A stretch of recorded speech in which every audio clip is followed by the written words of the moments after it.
once again, the Greens come into this place and point the finger at everyone as if they have no responsibility for actions that have happened in Australia in the past around carbon emissions and energy production. I think it's important to look at the history of the Greens and the actions that they have taken historically and are taking now, which have actually held back energy production in Australia, indeed held back low emissions and energy production in Australia. Let's start with the genesis of the Greens in the first place. They originated from a protest movement which was protesting what? It was protesting renewable energy in Tasmania. They were protesting renewable energy in Tasmania. That project never went ahead. It was very successful and they gained lots of support for stopping low emissions production. Many years later, back in the late 90s, there was a bill that went through federal parliament. I think it was 1998 from memory. And the Greens conspired with the Democrats at the time, they were a party that was in parliament, to put forward an amendment that would effectively outlaw new nuclear reactors in Australia. Again, another low emissions technology which was conspired with others to knock on the head the chance of this low emissions technology in Australia. Now, Dr Mansfield was slagging off Australia for all our exports of coal and this sort of thing. But I would like to make the point, lots of people attack Australia, but Australia does something actually very good for low emissions energy production throughout the world. We export very large amounts of uranium. In fact, the electricity produced with Australian uranium produces electricity almost equivalent to Australia's entire energy grid, and that is zero carbon emissions. So through the uranium exports, we are effectively offsetting already our entire electricity grid, but for some reason, we're not allowed to use that same technology in Australia because of, I don't know, it's certainly got nothing to do with science. It must be more to do with religious reasons, I think.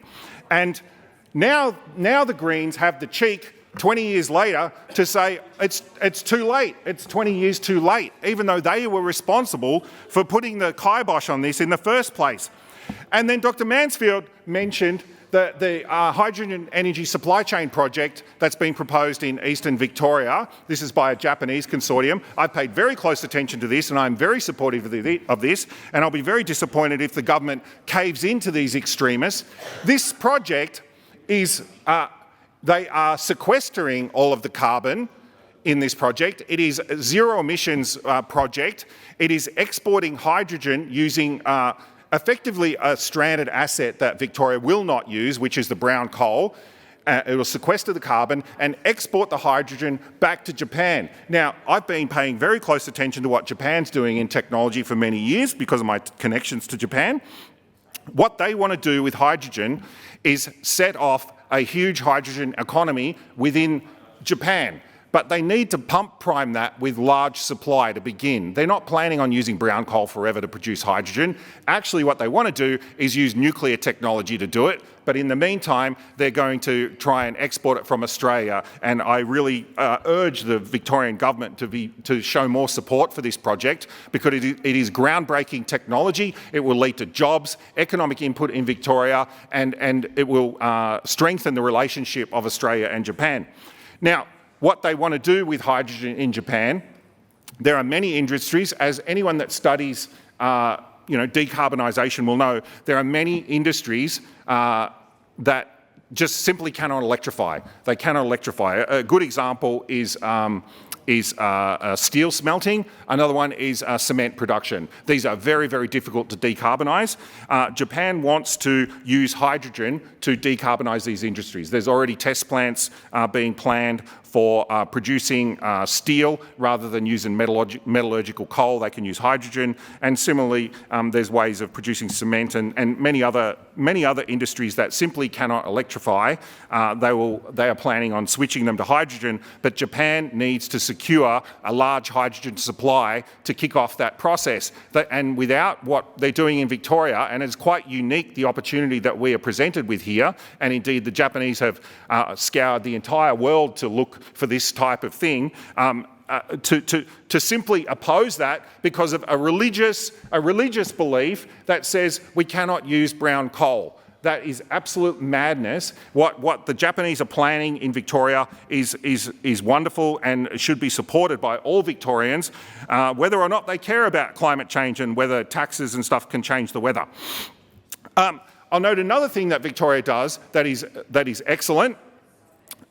There was quite a surprise recently when it was discovered that actually uranium produced in Victoria was being used in the United States to produce, again, zero carbon energy, because actually we're very lucky in Victoria. We have these wonderful things called mineral sands, and we are exporting them around the world. They are a strategic they are very highly strategically valued because China for a long time has had a stranglehold on this market, and so there was a strategic priority by the federal government by the last government to prioritise mineral sands developments. Now, the mineral sands that are being exported, the primary material that they're trying to get from them mostly is an element called neodymium. And ironically, guess what neodymium is used for? It's used for making magnets in wind turbines and electric cars, again to support the renewables industry because we need neodymium. But a byproduct of these mineral sands, something that just happens to be in the ground with it, is also other stuff like uranium. And the Americans, not wanting to waste the uranium, are actually processing it and going to use it for peaceful purposes in nuclear reactors in the United States. And Australia, due to our reluctance and our anti-science, this religious belief against nuclear technology, we are being left behind. In fact, it is so embarrassing for Australia that the UK government was shocked and didn't even realise that Australia had prohibited nuclear energy. They couldn't believe that we were so backwards, to not consider this, because every other major developed nation is actually looking at this, including Japan, who we want to hamper by, some people want to hamper by stopping this hydrogen energy supply chain project. But we must embrace new technologies. And this includes nuclear technology, but it also includes, and we need to look at mineral sands, we need to look at what they're doing with the coal to hydrogen. It's an amazing technology, and we need to embrace these technologies and not stand in their way like what the Greens want to do all the time. They think that you can just power everything with wind and solar. We can make ourselves perpetually dependent on China forever, perpetually renewing everything that we have to rebuild every 10, 20, 30 years. And this is a dangerous thing for us to do.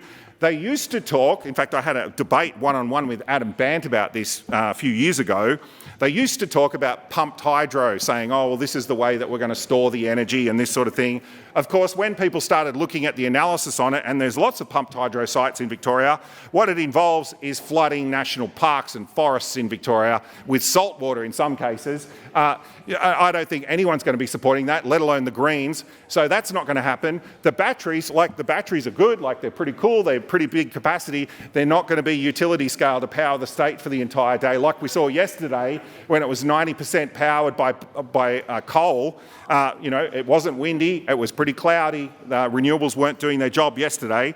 And we are going to have to look at other things to supplement it. And that means gas. The integrated service plan, there's nothing in there saying that we're going to get rid of gas. We're going to have gas well into the future, and the reason that we need large amounts of gas is because of what we're doing with making ourselves perpetually dependent on Chinese renewables. So I will be opposing this motion. I urge the federal government to come up with more of these projects for energy. We must put Australia first and stop strangling our ability to produce energy in this country. We are lucky that we have all these resources, and yet we tie our hands behind our backs because of foreign global masters that seem to dictate every move that we make. We've got to stand on our own feet, embrace technology and move forward.